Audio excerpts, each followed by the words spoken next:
Alrighty, folks. Welcome back to Mushing Alaska's coverage of the 2025 Iditarod. I was just thinking about it. This is 5 days in a row. I don't think that was my intention with this, but things have been exciting, especially the last few days. And I had Mand on the other day and was telling her like, "Gosh, it'd be exciting if like they're kind of close as we get up to the upper second half of the coast." And so things are certainly exciting, at least for right now. Before I bring on the guest tonight, I want to just give a quick update. I haven't got confirmation from my brother, but I do believe he pulled the plug in Shack Tulik and is on the way to White Mountain. And I am super stoked for him. He had a great time in White Mountain last year. If I recall, he essentially is going to get to see every single team from start to finish go through White Mountain. So he's literally going to get to see all of that, and I'm excited to get his side of all things as once the race wraps up. But without further ado, I'm going to bring on the boys, Eddie and Josh. Unfortunately, however it works out, Amanda was supposed to join us tonight, but she had some other obligations that ended up taking up longer than she had expected. So we'll still get some great analysis from you guys tonight. And, before we went live, we've kind of just talking about the excitement of what's going on at the top. And let's see, I'll just pull up the leaderboard and give an actual live status right now. So Matt, out of the cabin shelter before crossing the Norton Sound into Koyuk, he left and he's on a nice little run now, and he's 3 miles ahead of Jessie Holmes, and they're now between Koyuk and Elam, and they're starting that stretch. Let me look at my notes here. Matt left at 11:07, so it's 6:07 now. So he's on 7 hours into his run. And one thing we were doing was speculating, where is he going to stop? He's going to have to take a break from the cabin to White Mountain. If my math is correct, is 140 miles. So we're looking at possibly 270s for Matt if he's trying to, stay on top of things with Jessie. Long intro there, but let me bring you on, Josh, and let's talk about what you're thinking is going to happen here from Matt Hall. Well, he's definitely keeping it interesting. It's really exciting to see. We kind of looked at it yesterday. Jesse was definitely in the driver's seat, but Matt is definitely keeping it interesting. My guess with Matt is he's going to run a couple more hours, and then he'll rest, and then he'll run straight to White Mountain. So basically, what I'm looking at with Matt and Jesse is they're each going to take one more rest for White Mountain. Listen to Jesse on the insider. Sounds like he's going to go to Elam and take a little rest there. So basically, they each have one more rest before they get to White Mountain, is my guess, with Matt. So it just kind of depends on how long Matt decides to rest. Jesse, I think, definitely has the faster dog team right now, but he's also been in a position to where he can give his dogs, he's been doing a lot of 4 or 5 hour rests. So that should keep him good going to White Mountain. But, if he only gives them a couple hours in Elam, then, maybe they don't come off that as strong. It's definitely coming down the wire. It's very exciting. Yeah, I agree. And I'm excited to see what happens with, he said at Koyuk that he was going to do 5 there, which he stayed true to. And then he said that he was going to do 3 in Elam. And, Eddie and you and I, and Josh too, but just to go off to you, Eddie, we were talking about stopping in Elam is not necessarily in the best interest of someone like Jesse, who's in this position right now. Can you tell me a little bit about why that might be? Like the value of maybe camping, just past it or before it kind of thing? Well, the situation Jesse's in right now, if he stops in Elam for, let's say, 3 hours, then basically they're going to be right back on the same track. They'll be neck and neck. So Jesse's his plan, I guess, his mindset, which I mean, I think it's good. He's banking on his speed. He goes, okay, I don't mind leaving Elam at the same time as Matt. We can come out of there basically neck and neck. And since I got the faster team, I'll beat him to White Mountain. That's kind of Jesse's mindset. That's the way he's playing it. Um, if Jesse stopped there an hour, then I think, he'd probably be about 2 hours ahead of Matt. And if he did that run straight, of course, now he's risking losing that speed. So it's kind of there's pros and cons to each strategy. He can kind of give up the lead that he has and bank on his speed, or he can, you know, um, take the gamble and go straight through. But then, he's got it. He's, you know, possibly going to lose that speed if he goes straight to White Mountain. So, I think it'll be interesting. Matt will definitely, I think, stick to his 3 hour rest like usual. There's a cabin not too far out from Koyuk, if I'm not mistaken.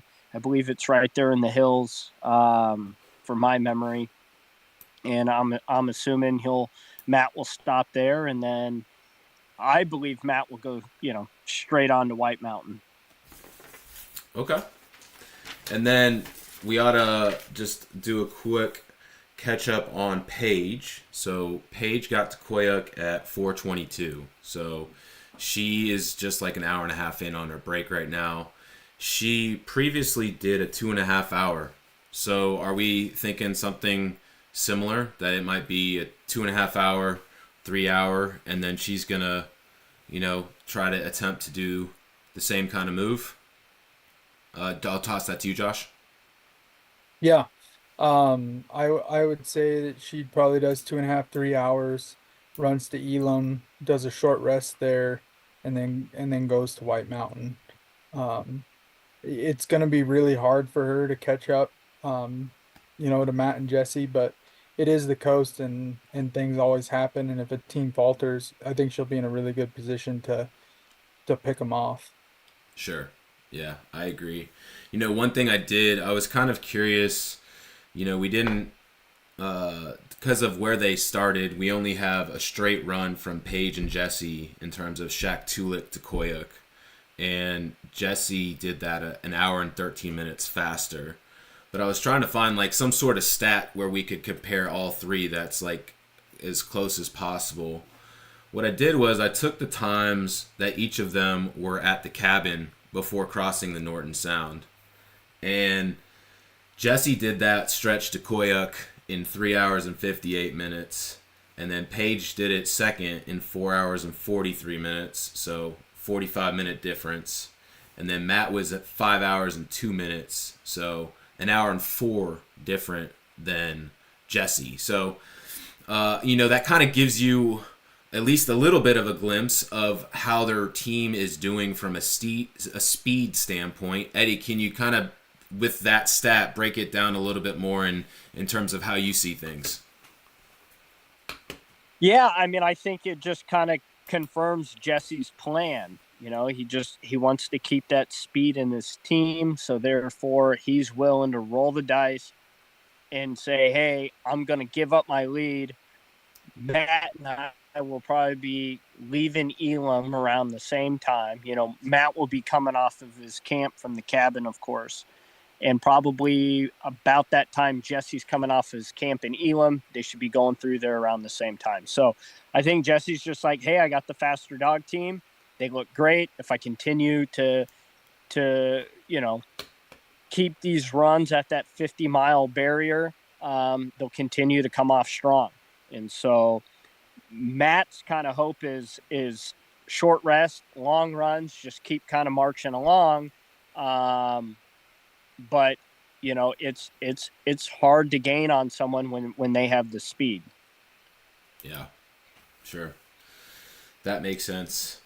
So just below that trio at the top, I was kind of looking at things, and we talked about it the other day, the 4th through like 9th or 10th place. Right now, I think that well, we can talk about Nick Petit. He was in that group that would have been 4 to 10. I think he's no longer in that group because what we saw yesterday was I believe he did 8 in Caltag, and then he left and had to turn back around and had to stay there for like another 6. Did I get that right, boys? Does that sound right? Something Yeah, like that. I don't know if he stayed another 6, but I mean he turned around and stayed for a while. Right. So that kind of effectively put him, like, we were kind of trying to look at that group and see if there was anyone within it that maybe could do some sort of something, some sort of move, and Nick being the wild card he is. But now he's a solid 24 miles back from Travis. He's in Unalakleet, and Travis is on his way to Shack. So I'm not sure that he's. I think that 10th place there is set. But Mila Porcild, she is out of Shack Tulik. She's on the way to the cabin there. Michelle Phillips just got there into Shack Tulik not too long ago. I was asking you, Josh, I don't know, Eddie, if you've had a chance to see it, but they put some videos up of the two of their teams coming into Unalakleet. And, this is where I need your mushing experience eyes that I don't have. But my takeaway was, like, even though Michelle is sitting behind Milla right now, Michelle's dogs look spunkier to me, and Milla's maybe like was I watching a team with Milla that's more like in a marching mode, or like kind of tell me what you saw there comparing those two dog teams. No, Michelle's team looked incredible coming into the checkpoint and leaving. And I think it's kind of showing on our, the tracker right now too. She's pinging 8, 9 miles an hour. Her team's rolling right along. Not to say that Milla's team looked bad coming in and out of the checkpoint.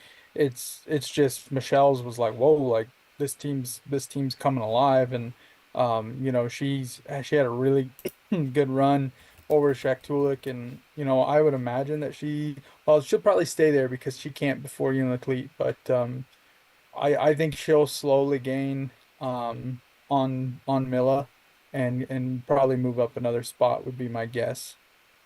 Yeah, yeah, I agree with that, and yeah, no, that'll be a one to watch. And then just below that was Mitch Seavey. And, we saw the video of him out of Unalakleet, and, well, there's 2 videos. So the first one I saw was the most recent one, which was him leaving. And, man, it looked rough. It looked rough. He looked kind of rough. The dogs kind of looked like they were not necessarily excited to start that run.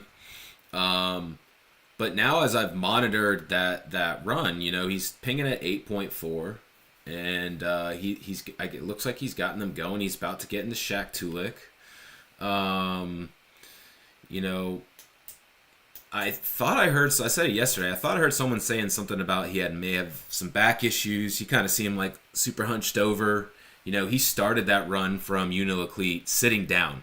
He like put his dogs, he got them, in line, and as soon as he got on the runners, he just sat down.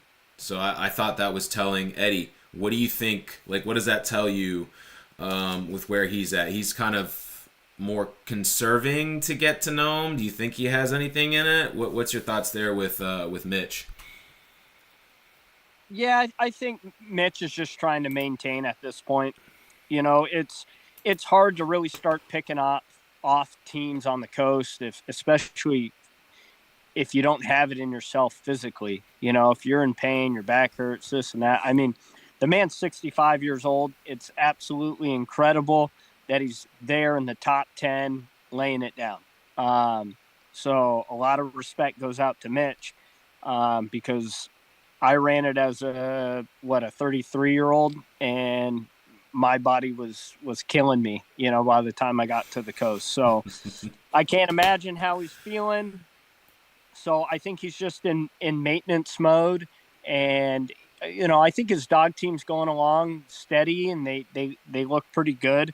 As you mentioned, they're pinging good speeds, and what I think right behind him, he's got Ryan creeping up there. Ryan's been laying down some really fast times, and he had nice speed leaving Uniclete. He was going like 10-9, 10-7, like doing it a lot. I hope he doesn't keep that up for too long. But that is a positive thing to see. It's like, okay, this dog team has some life in it. He's been given lots of extra rest.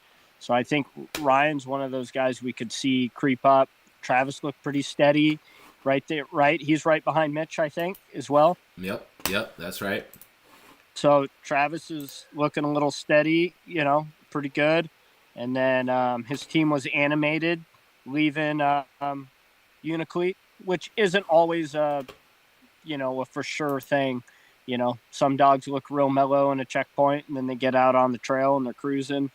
Some are barking and screaming in checkpoints, and then they leave and they're walking along. So, but it's one of those things. It's usually a good sign. Yeah, I was just kind of looking at the runs from certain checkpoints, and by far Ryan has thrown down the fastest time from Caltag 2 to Uniloclete. Did it in 10.5 hours. He did it with a 5-hour break there in Caltag, and the next closest person is Jessie, and he stopped. He camped. So Yeah, I was gonna say Ryan's the only one. So this year that's ran it straight through, right? And to do that run in 10.5 hours, that's pretty freaking good. That's what he ran it when he won it. That's yeah. So that one really made my eyes pop when I was looking at that, and then let's see. I thought it was funny. He had a good interview there in Uniloclete. I guess he was enjoying a nice meal there for breakfast, and he commented about he was a fan. I wanted to get your opinion on this, both of you. He said that he was a fan of the lengthening of the race. He liked the fact that it was longer. It meant it was longer for him and his dogs. He also correlated it as being longer for giving the fans something to follow. And I thought that was probably the first time I had heard a comment from a musher in the 2025 Iditarod say that. So I laughed and was like, all right, I got to get some opinions on that. So let me toss that to you, Josh. And what's your initial reaction when you hear something like that? We'll see if he's still saying that 200 miles down the trail when he gets to Nome. Yeah. It's great. It's you normally by like this time we would have a winner in Nome. This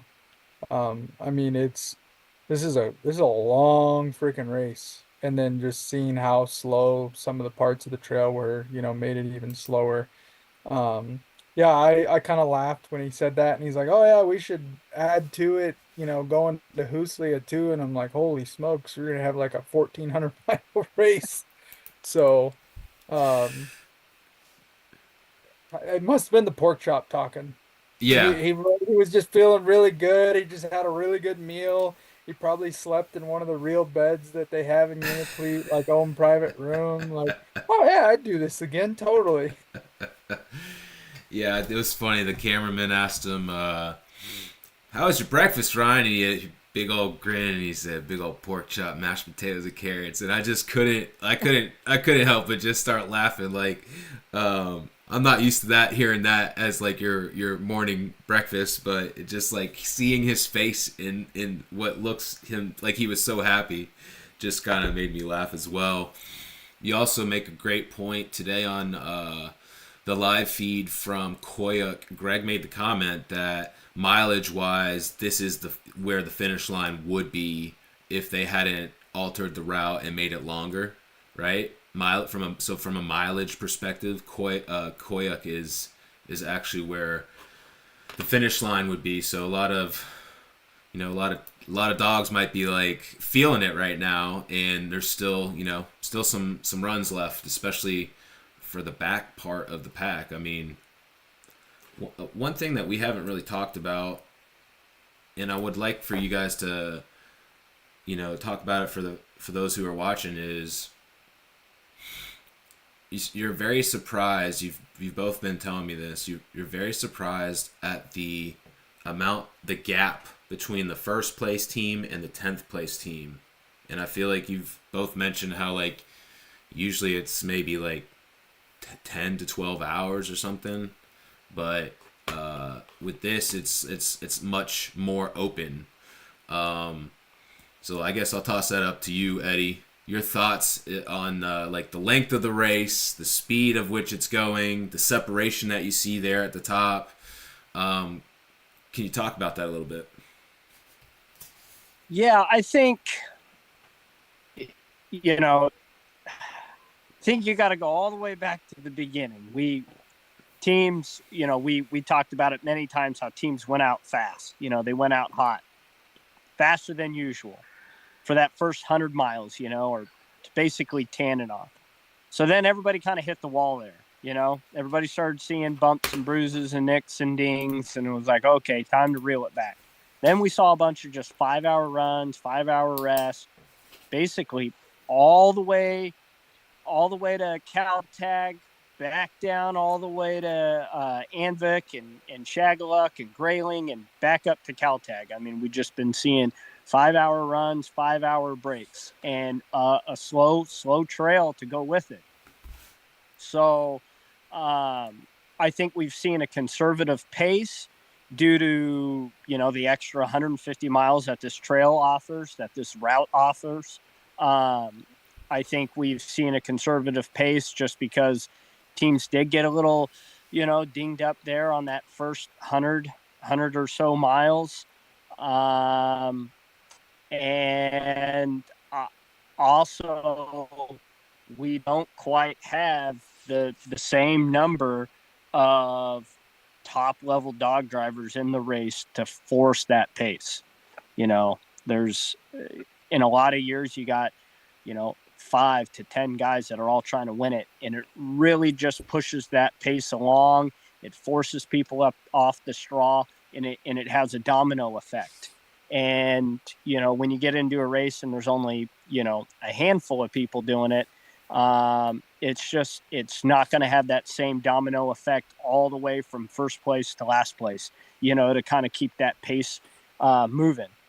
So I think that's kind of what we're seeing. We're seeing people that have been in the top 10 for their very first time, so getting into the top 10 is usually, it's a gradual process. It takes years and years for mushers to get up there. We're seeing mushers go from 17th place, 18th place, all the way into the top 10 now. And it's kind of it's a whole new territory for them. So they're trying to, run a faster competitive schedule and maintain, but it's also like uncharted waters for them. So I think that's why you see this large gap. Nice. That was very thorough. I like your answer there. I appreciate that. And I did want to just follow up on something that was put in the chat in reference to Mitch. A couple people have said confirmed that they heard the same thing about having a back issue. And then furthermore, something about Mitch said he was having some feet problem with the dogs, and he's been taking his time to try to fix that. So, but gosh, same person said how Mitch is an inspiration to me, how he keeps pushing himself. He's 65. We were chatting with Amanda the other day. I think she was saying that Jeff's last Iditarod was at 65 as well, and it wasn't really. Maybe there was hoped that it would be competitive, but it ended up not being so. And Mitch just hanging on there at sixth place. It's a lot to be said about what he's doing there. So wanted to just bring that up. Next up on the list here is Bailey, and I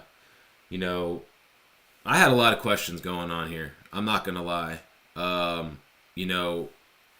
He was picking up more straw. He had a dog in the bag. He was hauling. The straw was kind of on top of the dog. I don't know. Were the dogs in marching mode? I don't know. Josh, help me out with this one, man. What was your thoughts on what you saw there? As that was a video from Lecleat as he was going through. I don't really have an answer. He came in, I was like, oh, he's got a dog in the bag that, he's probably gonna return. And then he just grabbed a bale of straw. I don't even know if he grabbed snacks, and he just left. Kind of as quickly as he got there. The dogs were definitely in a marching mode. He kind of was slow into his camps, slow leaving. Now it looks like he's down kind of on the flat land. He's picked up a little speed. Maybe the dogs are getting a little stretched out, but it was just kind of a weird interaction when he came into the checkpoint and left. Yeah. Okay. I'm glad again. Like, I'll set it up to what I see, but I need confirmation on that, and so I just felt like it was just a unique interaction there at the checkpoint. So Bailey is sitting right now in 8th place. He's about 9-10 miles ahead of Travis, but I've noticed Travis has been laying down a couple fast runs as well. And so just kind of wrapping up that 4th through 9th place talk right now, I could see Travis doing something to catch up on Bailey. We just talked about Ryan, how he could he's probably going to go to the cabin.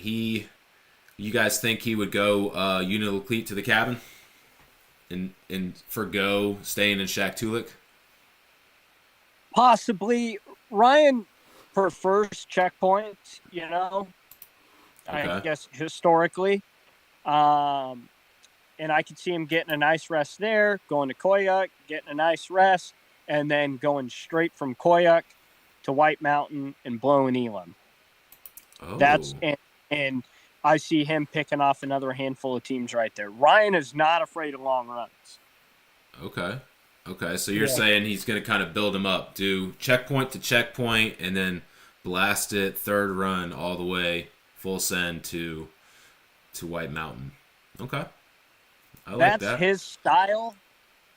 That's typically been Ryan's style. So, I mean, he could, with a move like that, he really could catapult himself. He's sitting in 7th, and he's just 5 miles behind Shaktoolik, where you got Mitch and Michelle. And Milla is at mile 917, so he's about 14 miles behind her, but I think she's going to stop there at the cabin, so... I'm trying to set up a little bit of interesting stories here between not just the first 3 mushers, but also the rest of that top 10. And I mean, I wouldn't count Travis out of catching any of those teams either, because I mean, watching his team come into Lecleat and leave, they looked incredible. I mean, that team was rolling, and they were animated and excited. So. I mean, it really looked like that team was coming alive. So, I definitely wouldn't count Travis out of catching any of those teams. Yeah, no, I agree. I mean, honestly, I'm in my notes. That was the next thing. Like, do we think Travis has something in him? And I didn't even need to ask it because you brought it up yourself. Now, one thing I had a question on. I was thinking of this earlier. I've seen a couple of teams impress me as they come into a checkpoint. There was one that came to mind, I think it was Mitch maybe a couple of days back, just like fully galloping into the checkpoint. And then, I forget who it was. Oh, Nick Petit. You and I, Josh, were talking about this one. Nick Petit off of like a a 90-mile run into Caltag 2. His dogs looked phenomenal. And, like, is there something that you can do as a musher to excite your dog team to where it looks as if they are, like, I mean, the team I saw from Nick, it literally looked like they were galloping horses into the checkpoint. It absolutely, for me, was like, how is that possible? So I just I'll ask that question and toss it to you, Eddie. But, you know, is that something like what you see is what you get at a checkpoint, or is there like a level of the musher being able to either like calm them down or excite them to where like they seem maybe not how they really are in a way? Does that make sense? So it's every dog team has a different kind of vibe to them and a different personality. But sometimes you can see a really animated team because they think they're going to camp. They're like, oh, we're in a checkpoint. We're getting straw. We're going to about to get fed. You know, we're going to get our snacks. Like, it's rest time. So they get all animated when they pull up. And then if you continue to watch some of these really animated teams, they leave the checkpoint, and if they get a little ways out, you'll see them kind of like that spunk and drive will fade away, and then they just kind of go along in travel mode. And the reason why they were so animated in that checkpoint was, because they think they're going to rest. So it's not always like it's 100% sure thing, you know, that like this dog team just looks amazing. Sometimes they do come and do a checkpoint because they are fresh. They've been well cared for. They're really energized. But also, I can't tell you how many teams that are just stoic and they get out on the trail and they're burning it up, you know. There's a lot of dog teams out there that are very, very mellow, well-mannered, you know, just they're not barking and harness banging and yapping. They're on business, and as soon as they leave, they're clipping along at a really nice pace. So it can be misleading. Yeah, that's, you know, Sean and I have talked about that before. Like, you can't just put all your dogs into the basket. That's a bad thing to say. What's a different way to rephrase that? You can't rely so much on, okay, well, they look like this or that in or out of a checkpoint. There is more to it than that. There is, you know, if you're coming off like a break, the team might need like 5 to 10 to 20 minutes to kind of like shake it off and get going. They may not come out guns blazing kind of thing. So I appreciate just adding a little bit to that, because it just made me think, you know, like, you know, is this like, do I put a lot of value into this or not? And so that's helpful. Now, there are a couple things that I want to talk about today. I will get back into some of the mushers here. I feel like we've done a good job there covering the top 10. But we've been kind of monitoring some of the back of the pack, and you know, as we are live with the tracker, we've still got some names up there, but on social media we've heard some murmurings that there are like 3 scratches that are coming and that they're pending, and you know, I don't know, it's an interesting topic to go down. You know, I've gotten a couple of people who've asked me to ask you guys, and you know, I feel like we got to talk about it, but I also, like, I understand that I don't want to put you guys in a situation where you're like, feel like you have to take a side, or like, you know, just if we can kind of talk about the scratching in general, right? We don't necessarily have to apply it to what we've heard Quince, we've heard Sydney, could be also Justin Olness. And you know, like, social media, like, they start talking and things just like, you know, light up on fire, and it's like, you know, we still got a race going on, and you know, there's a lot of people that feel one way, there's a lot of people feel a certain way as well. So you know, let me throw this out to you, Josh, first, and just I would be interested just to hear your take on, again, it doesn't have to be the 3 of them, but just like, tell us what goes through your mind in terms of like the rules within the Iditarod, what they state, and like the mindset of what goes into a decision where maybe the Iditarod is asking them or kind of pushing them to scratch. Yeah, so I'm not gonna mention any of the names that have been flying around rumors on Facebook because ultimately the Iditarod has not issued a press release saying that they're withdrawing. So what I'm gonna try and do is just kind of stick to the facts of the rules and kind of the why we have these rules. So, essentially there it is in the rules that it's basically a competitiveness clause that you have to remain competitive within the race or the race has the right to withdraw you.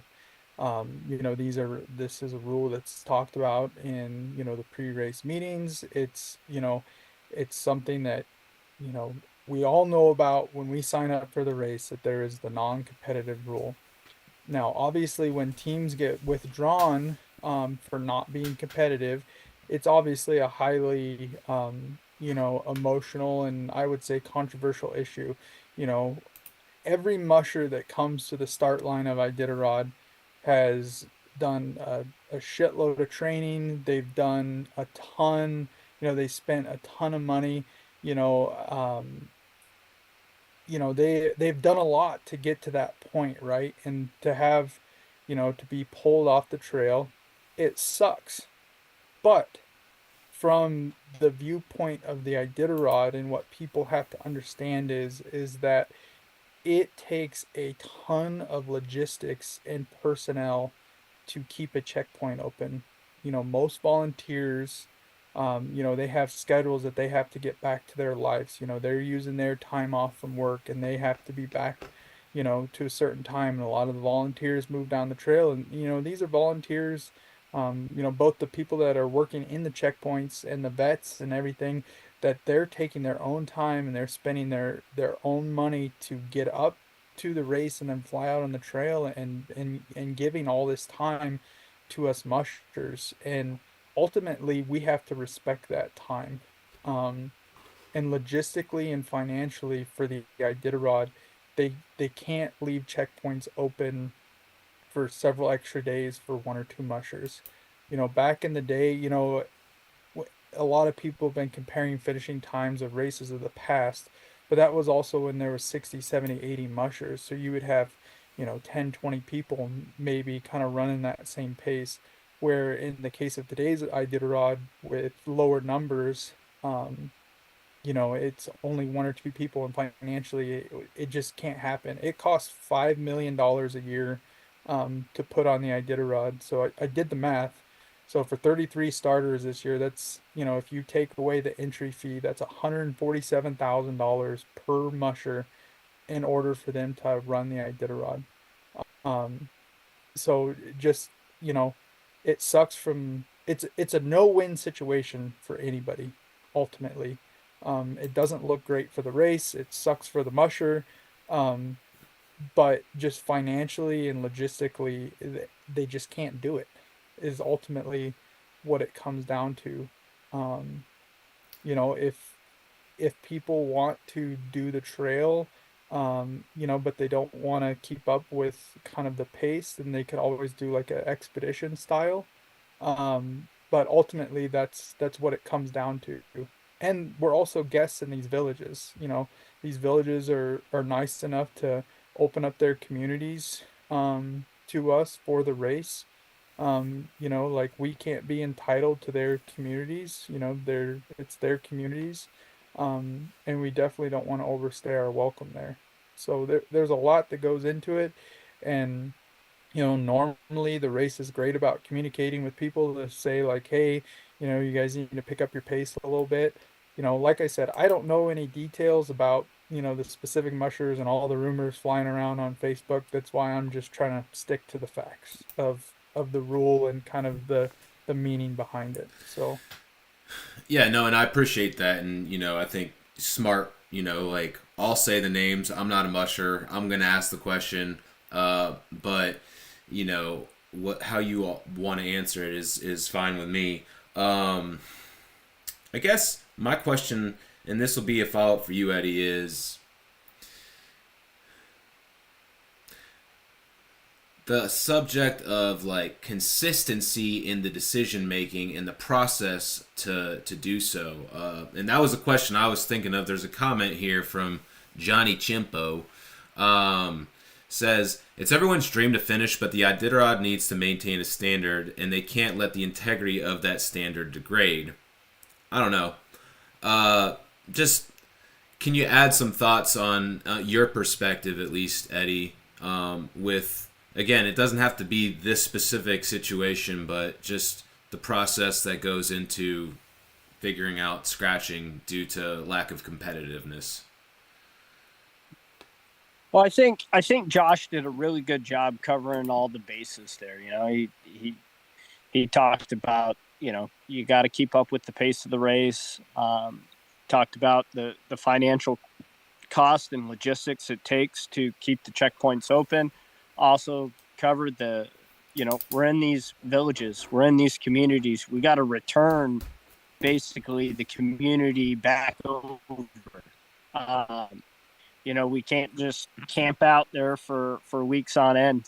And, you know, in my experience, I guess, in my understanding with Iditarod, there's always a conversation, and Josh covered this as well. There's a conversation, you know, it's like, hey, you guys are falling a little bit behind here. We're going to need you to kind of get going. You know, we're going to want to see this. You know, we need you at this checkpoint by, you know, maybe this time. So I think there was talks.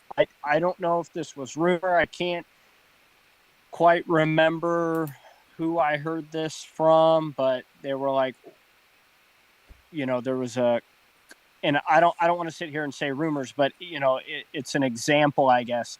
They were telling a musher earlier in the race that they needed, you know, we needed to move along at 6-hour rests, basically. You know, you got to start moving along, 4-hour run, 6-hour rest. Like, you got to kind of start clipping along at that pace. These 8-10 hour rest and short runs, it's not keeping up with the flow. You know, it's not cutting it. So, and it is a race at the end of the day.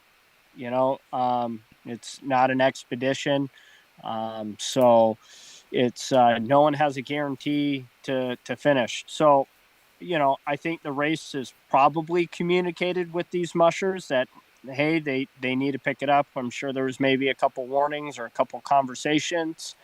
If not, then that would be a whole nother conversation. But, you know, once again, we're getting into, you know, speculation and, you know, unknown territories. So, yeah, I think Josh did a great job covering all the bases there. It's unfortunate that, you know, people's races are coming to an end, but I mean, that's what happens every year. You can look back and you probably got 10 to a dozen people that don't make it to the finish line year after year. Mm-hmm. And the number was still higher when there was more entrants in the race as well, you know? So, yeah, and you know, I just like to kind of like on your consistency part, you know, a lot of shorter races say like, okay, you have to finish within so many hours of, you know, the front runner or the, you know, like the first place. You can't really do that in Iditarod. It's such a fluid race.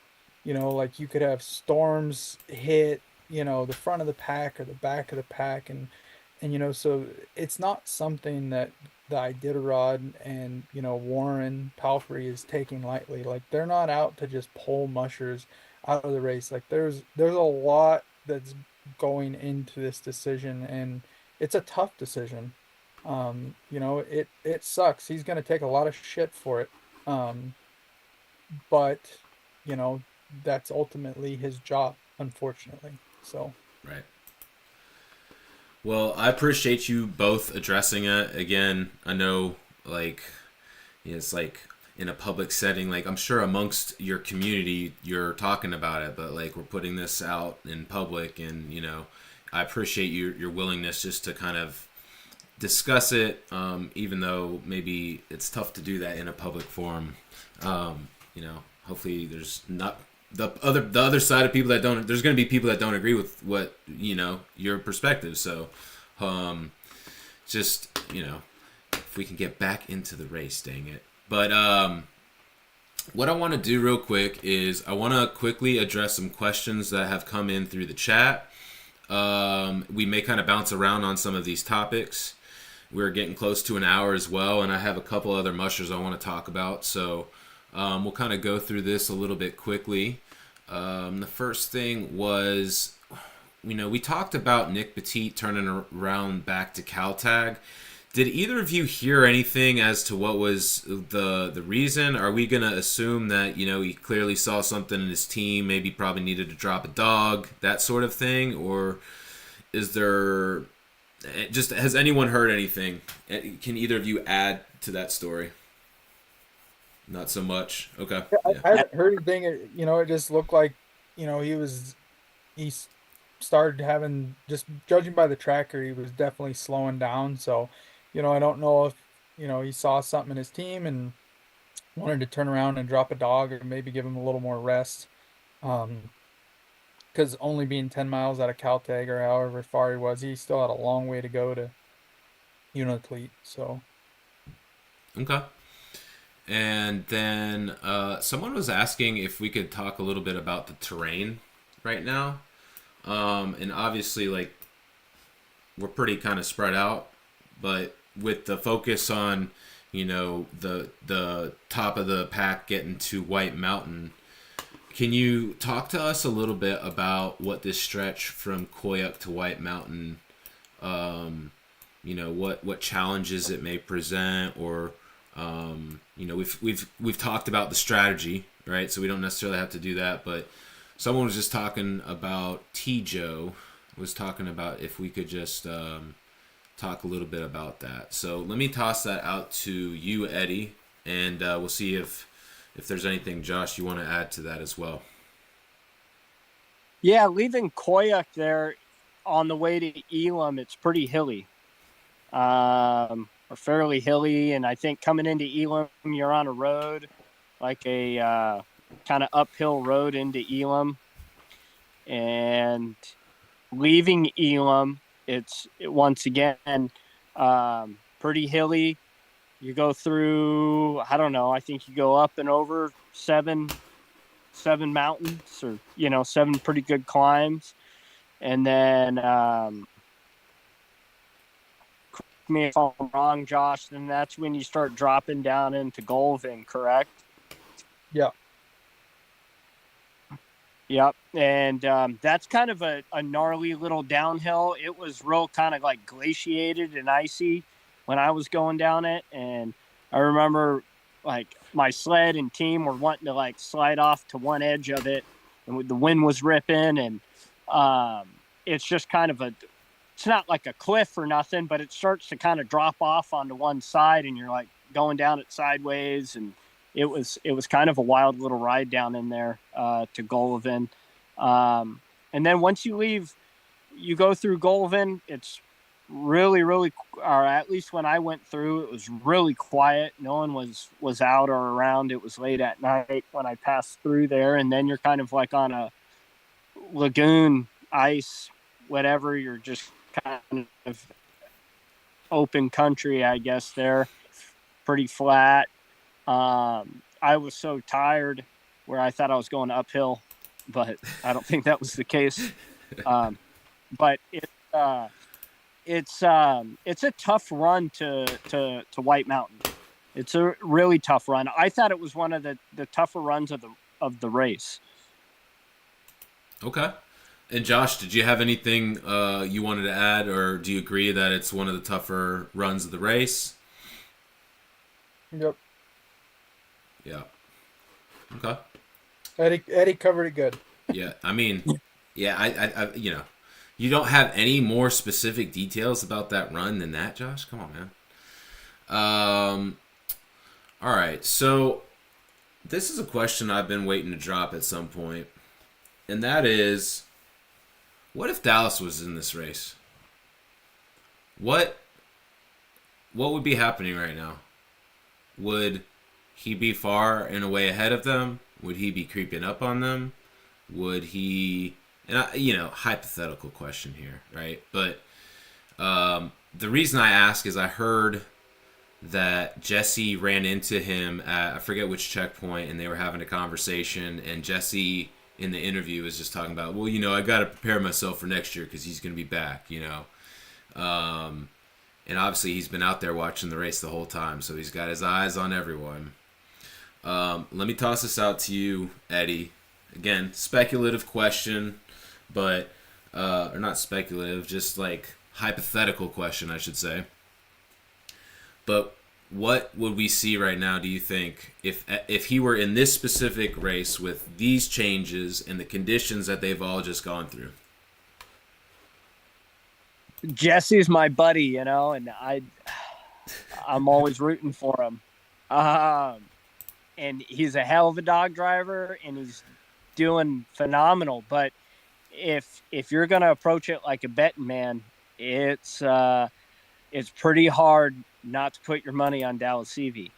I mean, he's arguably the greatest musher to ever step on the runners. And he's got an incredible dog team, and he knows how to break up this race. And I mean, he will make you pay for every little mistake that you make out there. And the guy usually runs just about a flawless race, and even when his team was sick there in 2022, I mean, they had a terrible stomach bug, and just his skill as a dog man, he was able to keep that team together and still be right there on Brent, finish second in a very close race. And most people would have been scratching. And a lot of good dog drivers would have been scratching.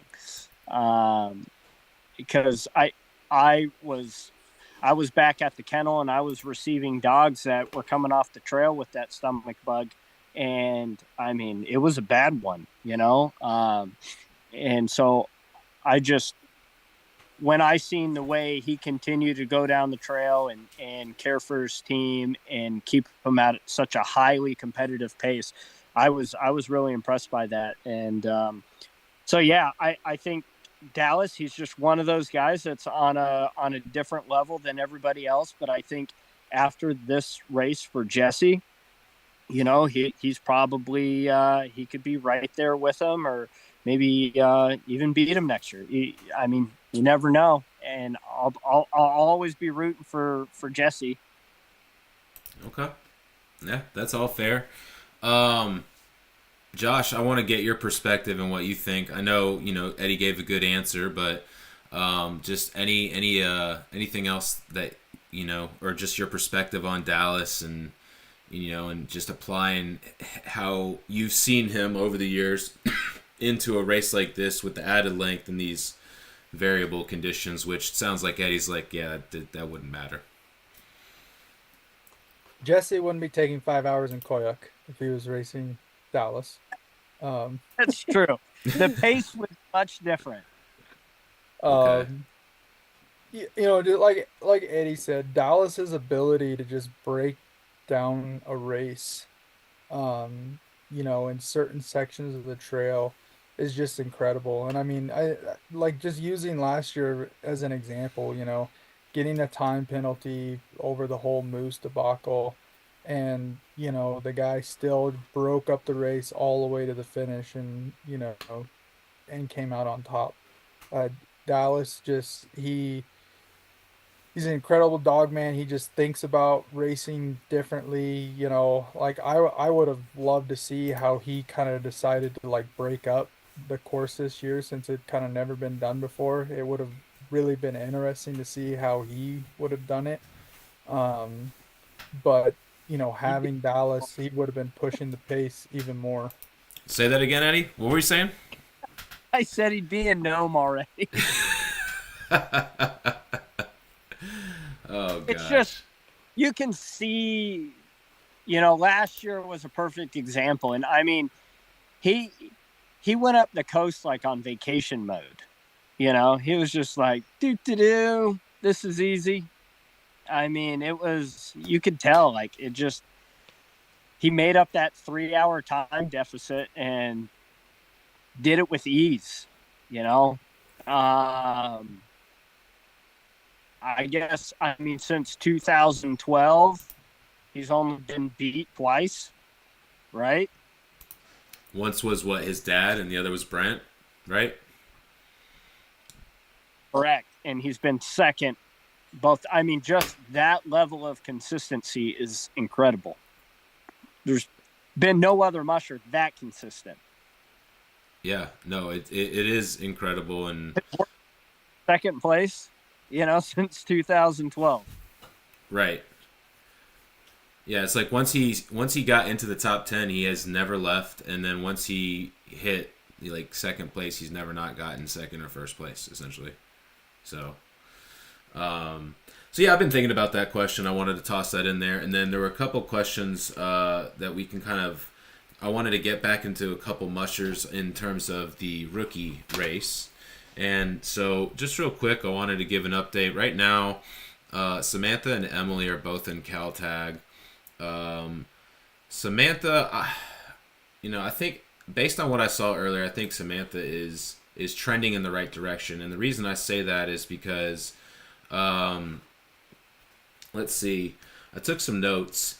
Emily was having some issues getting to Caltag too. She stopped. Along the way there, she took a 5.5 hour break, and around 2:45 she started to get going, but she for 2.5 hours was trying to get him going and really only went like a couple of miles. She shut it back down for another 4.5 hours, and then finally Samantha came through, and they've kind of been trailing each other since. And so Samantha got into Caltag 2 about an hour earlier, and so right now they're close. But I've talked with both of you separately today, and we've kind of talked about how it seems, at least from what we've seen, that it's trending in that direction. I'm be curious. I've been super, super impressed with Emily's run this year. No matter what happens, I'm still super impressed with her. But I'm curious do you think there's an ability there to like kind of build the team back up, or do you think that team may they're going to have to go a gear lower than maybe how they've been going? And I'll toss this to you, Josh, first. No, I mean, there's always an opportunity to regroup. I think getting off the river will be really great for her dog team. I mean, Emily is, from what I've seen, she's like always has a great positive attitude. It seems like mentally she's an extremely tough person. As far as the dogs, I mean, by the time they get to Caltech 2, they've been on the river for 800 miles. Um, I mean, they're going to be tired of running on the river. So I think, give them a little extra rest on the river, getting to Caltech, giving them some more rest, getting a couple extra meals in them, and then just getting them off the river and getting them in the trees. But they're going to reinvigorate that team, and they're going to be ready to roll. But Sam, she's just, it's like we were just talking about Dallas. Obviously, she's running out of Dallas's kennel. She's just been consistent. She's just been having consistent run times, consistent rest times, and she's just kind of slowly been gaining on Emily. So, Yeah, and a point that Amanda Otto and I were talking about after she did one of the lives. Her and I were just chatting, and she was like, I don't think I realized when we were live that before she worked with Mitch, she also worked with Ryan Olson. And so she was just like, she thinks that the people that she's worked with are super strong, and like you just said, having a CV team behind you and that program. Emily Ford, her program is through, what is it, Kathleen Fredericks? Is that right, Eddie?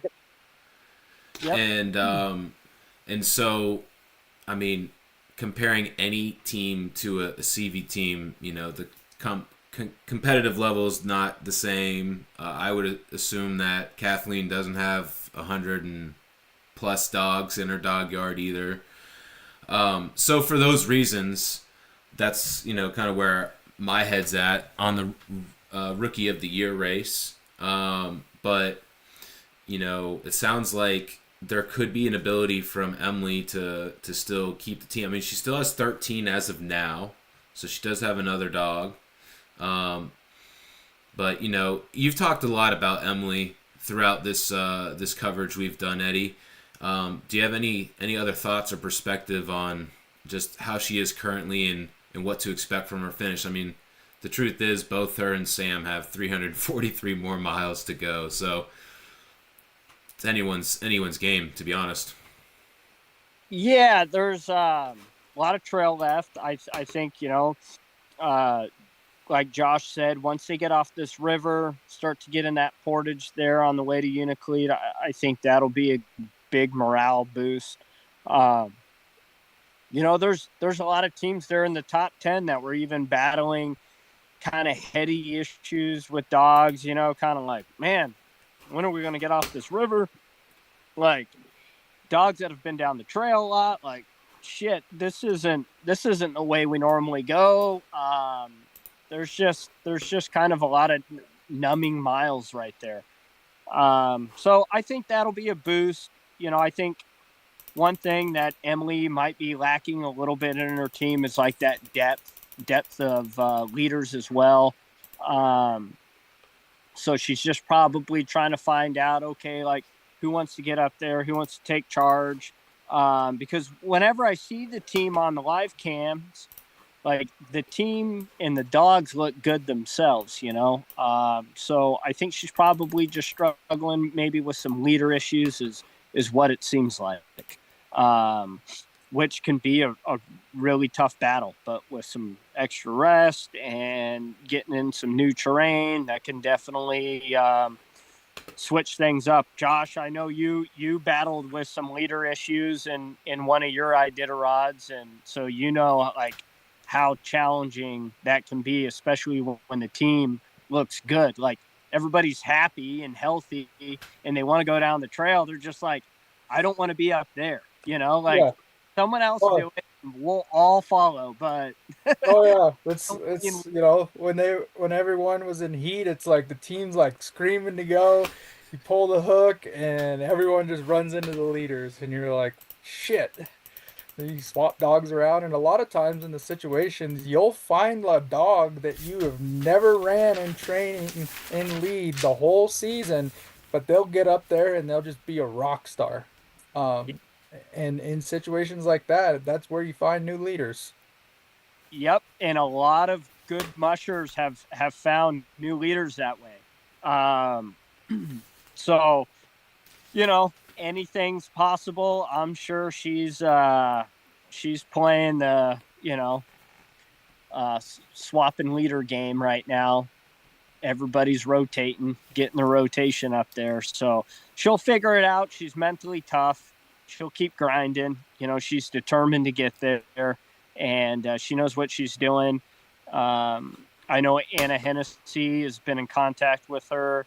That's her partner. So, she's got good support system there, getting good advice. And so she'll get on to Nome. Nice. I like to hear that. I know that'll make some folks watching happy, because I think that she's created a little buzz and fanfare for herself. And shout out to Anna as well. We were exchanging messages. She thought I was Sean. She's like, Sean, you're killing it out there on the Insider. You're the only one that I actually want to watch. And so I was just telling Sean that the other day. And one thing I just wanted to bring you guys in on, about slightly short of 20 minutes ago, Matt Hall stopped. So he's at mile, let me give you official mile here. Come on up. Come on. 976, which Jessie is, it's reading that Jessie's at the same mileage. Oh no, now it's updated. He's just passed him. So we're thinking 2 to 3 here. which has him running back at shy of if he goes 3, that he starts a little bit before 10 o'clock, and then that mileage he's left himself 976, and he's going to White Mountain 76, 24, and 57. That's a long run. 57 and 24, 81. Thoughts on what he's left himself and on the rest there. It's not going to be anything longer than 3, we don't think. That's what we speculated. I'll toss that to you, Eddie, first. Yeah, I think this is kind of typical of what we've seen from Matt on the coast in previous years too. Get about 20 miles out of Koyuk and go straight to White Mountain. I think it's pretty similar of what we've seen last year. Maybe not quite as short of rest, but he's racing to win. So he's putting it all out there on the trail. So I still think he'll probably be linking up with Jessie there around Elam, around a similar time. But if Jessie continues his speed, he should be at least an hour faster than him if both teams keep traveling around their same speed. Jessie should be, I don't know, I want to say at least a half hour to an hour faster than Matt coming into White Mountain. Okay. Yeah, and I'm also just looking at it. So Paige was in there at 4:22. So we're about to hit 3 hours there at Koyuk for her. I'm monitoring her just while we're still doing this. Just interesting. I'm super excited. I keep you guys kind of talked about the 3-hour gap with Dallas last year and how Travis was ahead, and that's the thing I keep referring to, where I went to sleep and woke up and it's like, bam, Dallas is gone, and it was kind of like, from at least the front of the pack, that was kind of like the end of the excitement. So it's nice that it's still exciting here on day, 9 days and 7 hours and 8 minutes right now.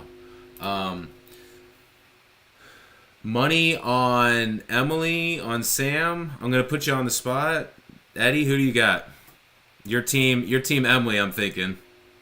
Yeah, I really like Emily and Anna. They're great people, and Sam seems awesome too.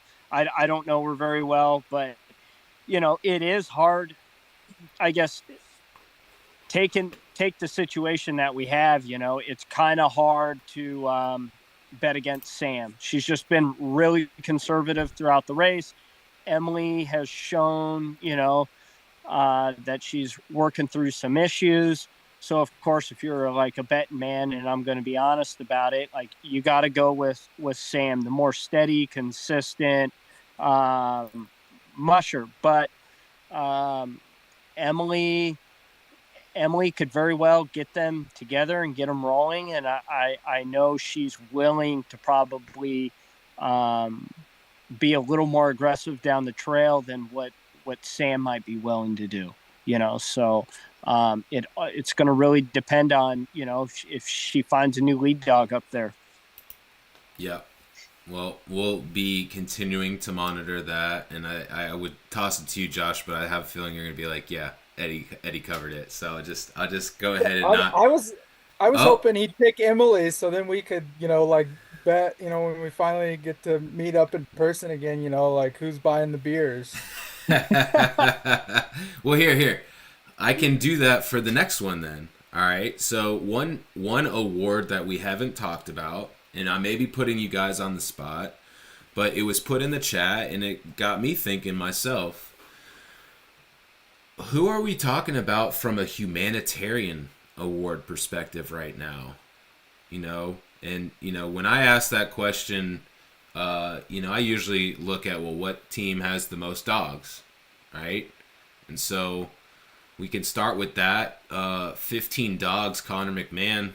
I know he's more at the back of the pack, but keeping there's a new rule. I guess before you go down all the list of who's got a large team, there's a new rule. I think with the field size, they got to be in the top 11. Top 11. Oh. Yeah. Okay.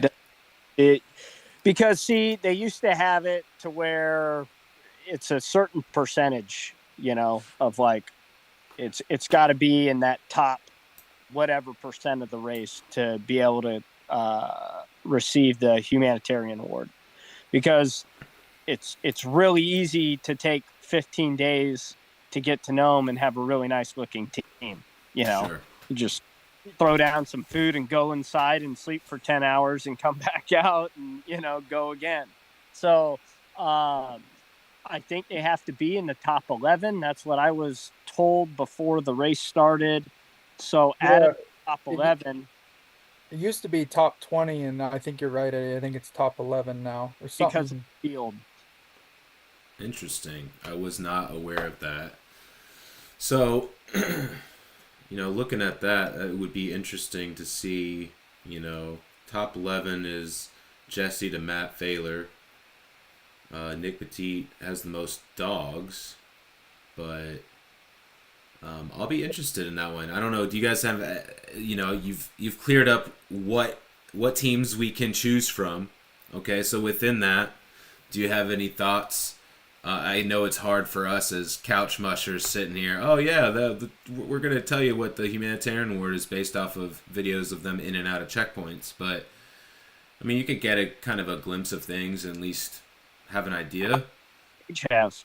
Say it again. How many dogs does Paige have? Paige has 12.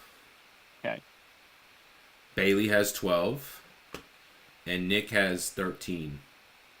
And the number thing isn't always a criteria. I mean, it's one of the judging criterias, but not always. I know it was a couple of years ago, someone had like 9 dogs or something. There's been some smaller dog teams to win that award. Yeah, there's a lot that goes into that award beyond just like the dog numbers for sure. Yeah, so that was what I was gonna ask you, and someone just put this in the chat. So is it just for the best care of dogs, or as Josh was alluding to, other factors? I know, was it Matt Failer got the award last year, and a lot of that was related to kind of helping out Hunter through his situation, or is that a different award that I'm mixing up? So that's the sportsmanship award. Okay. So the humanitarian award, basically, it's kind of like, dog numbers plays a huge fact into it. All the vets that were along the trail vote for kind of your trail care, and then the condition of your dogs in Nome. So essentially, like for the people that are in contention for this award, there's an entire team of vets that examine your dogs as soon as they go into the dog yard in Nome. So each dog gets a body condition score. They the dogs run around. They look at their gait. It's a pretty long, like thorough examination. So there's a lot that goes into that award, and it's one of the most coveted awards among mushers. So. And just to be clear on the rookie of the year is just whatever rookie finishes the fastest. Is there any other considerations to that? It has to be their first attempt. Oh, that's right. I get it right. That's right. Yep. Okay. So luckily that's not the case. Not like there's not like Calvin's not in that would be unfortunate, but all right. I think that answers everything. Let me just go through, see if there's anything here in the chat. Is there anything else that you guys are monitoring that we haven't gone over, or just a point that you'd like to make that hasn't been made yet? I'll toss it to either of you if you have one. We'll hopefully have a winner tomorrow night. That's right. Yeah. Yeah.